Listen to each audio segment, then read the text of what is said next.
Hello dear students, कैसे हैं आप सब। आज आप सब के लिए मैं एक स्पेशल कहानी लेकर के आया हूँ। यह कहानी है एक स्टूडेंट की जिसके कक्षा 10 में टारगेट था 75% का। वो स्टूडेंट, उसका डेली रूटीन था, वो शाम को सोचता था पढ़ूंगा आज, लेकिन जल्दी नींद आने लगती थी और ये सोच करके सो जाता था कि कल सुबह जल्दी उठ करके पढ़ लूँगा। लेकिन अगली सुबह फिर वही कहानी होती, वो देर से उठता था और ऐसे करते करते साल बीत गया। उसको मार्क्स प्राप्त हुए 75 की जगह 42 नंबर बने। वो स्टूडेंट कोई नहीं आपके सामने बैठा है, मैं ही वो स्टूडेंट हूँ। यदि आपकी कहानी भी मेरे जैसी ही है, आप भी प्रतिदिन प्लान बनाते हैं कि आज पढ़ेंगे और आपका दिन ऐसे ही चला जाता है, न आप शाम को देर तक पढ़ पाते हैं और न सुबह जल्दी उठ पाते हैं, तो स्टूडेंट्स ये वीडियो फिर आपके लिए है। स्टूडेंट्स, क्लास 10th बहुत महत्वपूर्ण क्लास है। यह कैरियर को निर्धारित करता है। हालांकि व्यक्ति की अपनी अपनी किस्मत भी होती है। मेरी कक्षा 10 में नंबर तो कम आए, लेकिन आज मैं एक सेकंड ग्रेड टीचर हूँ, गवर्नमेंट टीचर हूँ। तो लेकिन बाद के वर्षों के अंदर मेरा पढ़ने का रूटीन बढ़ा और मैंने 15-16 घंटे, 17 घंटे और कभी कभी 18-18 घंटे तक पर डे स्टडी की। अब ये सब कैसे संभव हो पाया, कैसे मैं 3 बजे उठ करके भी पढ़ने लगा और एक समय आया जब मैं रात को 2 बजे उठ करके भी मैंने पढ़ाई अपनी स्टार्ट कर देता था। तो ये सब कैसे हुआ, मैं यही सारी कहानी आपके साथ शेयर करूँगा ताकि आप लोग भी अच्छे से स्टडी कर सकें। स्टूडेंट्स, कुछ लोग कहते हैं कि सुबह 4 बजे उठ के पढ़ना चाहिए, उसी समय पढ़ा हुआ याद रहता है।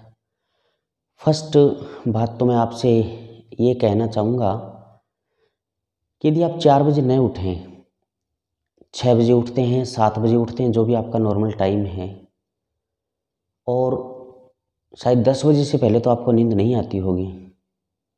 अब यदि स्कूल वालों ने आपको छोड़ दिया है और आप सुबह 6 बजे से लेकर के और रात के 10 बजे तक, तो इसको हम यदि काउंट करें, ये 16 घंटे हुए स्टूडेंट्स। तो इन 16 घंटे में से आप अपने रोज़मर्रा के जो कार्य हैं उनको 2 घंटे में या 3 घंटे में समेट दें तो भी आप 13 घंटे तक अध्ययन कर सकते हैं। स्कूल वालों ने अभी तक आपके स्कूल्स लगा रखे हैं, तो फिर आपका टाइम 6 घंटे का कम हो सकता है। 5 घंटे 6 घंटे नॉर्मली स्कूल्स लगते हैं। अब 13 में से आप 6 घंटे निकालोगे तो 7 घंटे आपके पास में फिर भी बच जाते हैं। फिर भी स्टूडेंट्स आप इससे सेटिस्फाइड नहीं हो। वैसे पढ़ाई का कोई समय नहीं होता है, आप किसी भी समय पढ़ाई कर सकते हैं, तो ये कोई ज़रूरी नहीं है। मैं पहले 4 बजे उठने की सोचता था और जब मेरी आंख 6 बजे खुलती या 7 बजे खुलती तो मेरा पूरा दिन वेस्टेज चला जाता था, ये सोच करके कि मैं आज 4 बजे नहीं उठ पाया। तो यदि आप 4 बजे नहीं उठ पाते हैं तो कोई वरीड होने की, बिल्कुल भी आपको चिंतित होने की ज़रूरत नहीं है। जब आप उठते हैं तब से अपनी स्टडी शुरू कर दीजिए और अपने टाइम को यूटिलाइज कीजिए। फर्स्ट थिंग तो ये है। सेकंड बात ये है कि रात को यदि आप देर तक पढ़ना चाहते हैं तो एक तो आप शाम का जो फूड है उसको हल्का रखें, लाइट फूड रखें। जो आप नॉर्मली डाइट लेते हैं उसको 1/2 कर दें या 1/4 यदि आप कर सकते हैं तो इतना कर दीजिए। तो आप भोजन कम लेंगे तो आपको नींद ऑटोमेटिकली कम आएगी। नाइट का फूड वैसे भी बहुत ज़्यादा कुछ हेल्दी नहीं होता है। सूर्य की रोशनी में किया गया भोजन ही हमारे लिए स्वास्थ्यकर होता है। तो रात्रि का भोजन आप हल्का रख सकते हैं। फर्स्ट चीज़ तो ये है। दूसरा, आप घी का सेवन कम से कम करें। अभी लगभग एग्ज़ाम का टाइम है और महीने भर की बात है मुश्किल से, तो 1 महीने में आप घी खा लेंगे तो बहुत ज़्यादा आप मोटे ताज़े हो जाएंगे, और इस 1 महीने में आप नहीं खाएंगे और आपको कोई बहुत बड़ा नुकसान हो जाएगा। तो ऐसा कुछ होना नहीं है। 1 महीने के बाद आप अपना स्वास्थ्य बना सकते हैं। तो अभी के लिए आप एक बार घी कम कर दीजिए। फास्ट फूड हो सके तो बिल्कुल कभी मत लीजिए। समोसे, कचौरी, बाज़ार की जो मैदे की बनी हुई चीज़ें होती हैं, मिठाइयों से परहेज़ कीजिए। और खिचड़ी जो होती है चावल मूंग की, जो जिसमें धोई हुई दाल होती है पीले रंग की, तो वो आप यदि लेते हैं तो वो बड़ी हल्की होती है। अकेले चावल ले सकते हैं आप, नमकीन चावल खा लीजिए। इससे भी आपकी जो डाइजेस्टिव सिस्टम है वो भी अच्छा रहेगा। और फिर भी आप यदि ये सब न कुछ कर सकें तो स्टूडेंट्स, जब आप भोजन करते हैं तो भोजन के तुरंत बाद कभी भी स्टडी मत शुरू कीजिए। आप 15-20 मिनट का गैप लीजिए। इन 15-20 मिनट के दौरान आपको क्या करना है, आप थोड़े टहलिए। भोजन के बाद कभी भी दौड़ना नहीं चाहिए, ये बड़ा नुकसानदायक होता है। तो आप भोजन करने के बाद में थोड़े टहलें, चलें, पैदल चलें, इससे आपको नींद कम आएगी।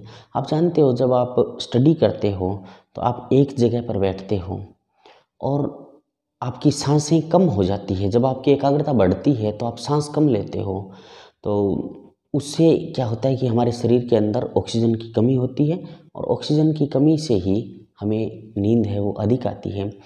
तो क्या करना है स्टूडेंट्स, एक तो जब आप पैदल चलेंगे तो उससे भी आप अधिक मात्रा में ऑक्सीजन को कंज्यूम कर पाएंगे, आपका फूड है वो अच्छे से पचेगा। भोजन करने के बाद में यदि व्यक्ति लेटता है तो उसकी चर्बी बढ़ती है, मोटापा बढ़ता है, सो जाता है तो। और भोजन के बाद में यदि व्यक्ति टहलता है तो यह बेस्ट चीज़ है। और पुरानी बुक्स के अंदर तो ऐसे भी आता है कि यदि भोजन के बाद में व्यक्ति दौड़ता है तो उसकी मृत्यु तक हो जाती है। अब ये कहाँ तक सत्य है इसके बारे में मैं ज़्यादा कुछ नहीं कह सकता हूँ, लेकिन हमें तो अपनी स्टडी से मतलब है। तो स्टूडेंट्स, एक तो आपने टहलना 15-20 मिनट, उसके बाद में स्टडी करना।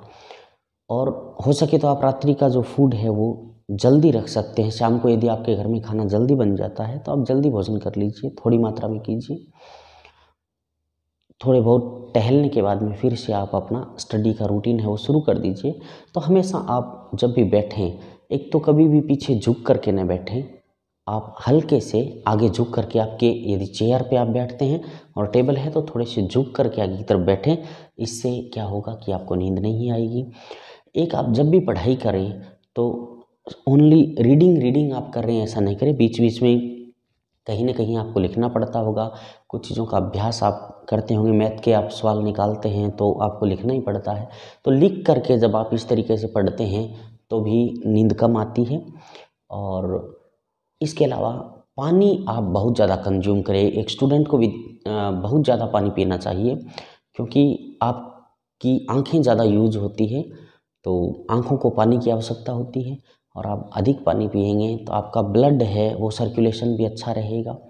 और एक बात आप ध्यान रखें, कभी भी आधे घंटे से ज़्यादा कंटिन्यूअसली न पढ़ें। आधा घंटा पढ़ें, फिर 5-4 मिनट आप घूम लीजिए, घर से गेट से बाहर आ जाइए, खुली हवा के अंदर सांस लीजिए, तो इससे भी आपको नींद नहीं आएगी। आधे घंटे के बाद जब आप 2 मिनट का विराम लेते हैं तो आप अपना मुंह धो सकते हैं। चाय भी एक विकल्प है, चाय भी आप ले सकते हैं। और इसके अलावा स्टूडेंट्स, एक और एक्सरसाइज है जिससे भी आपको नींद नहीं आएगी। जैसे सवेरे जब आप उठते हैं तो ज़्यादा बड़ी प्रॉब्लम होती है। कुछ स्टूडेंट 3 बजे 4 बजे उठ जाते हैं, लेकिन फिर उनको नींद आने लगती है, आलस आने लगता है। तो सीधा ही उठते ही पढ़ने के लिए कभी मत बैठिए, मुँह वगैरह धोइए, ठंडे पानी से अपनी आँखों को धोइए। और ये वो एक्सरसाइज है जो मैं आपको बताना चाहता हूँ। आप क्या करें कि जब एकाग्रता बढ़ती है अपनी तो हम सांस कम मात्रा में ले पाते हैं। स्टूडेंट, एक एग्जांपल लेता हूँ कि जैसे 50 ग्राम आप, उदाहरण के लिए 50 ग्राम आप एक बार में सांस लेते हैं तो उसमें से 21% ऑक्सीजन होगी, क्योंकि वायु के अंदर 21% है। अब 21% ही है और आपने 50 ग्राम ही लिया है तो 10-11 ग्राम के करीब ऑक्सीजन अंदर गई है। वहीं पे यदि आप 250 ग्राम एक बार में हवा अंदर लेते हैं तो ऑक्सीजन की मात्रा भी ज़्यादा गई। अब जाहिर सी बात है, ऑक्सीजन की मात्रा ज़्यादा होगी तो ऑक्सीजन ज़्यादा मात्रा में ब्लड को प्यूरिफाई कर पाएगी, इससे आपको नींद कम आएगी। तो आप क्या करें, जब भी आप स्टडी कर रहे होते हैं तो हर आधे घंटे के बाद आप 1-2 मिनट इस चीज़ के निकालें कि आप फेफड़ों के अंदर सांस भरें और बड़ी ज़्यादा मात्रा में भरें। जैसे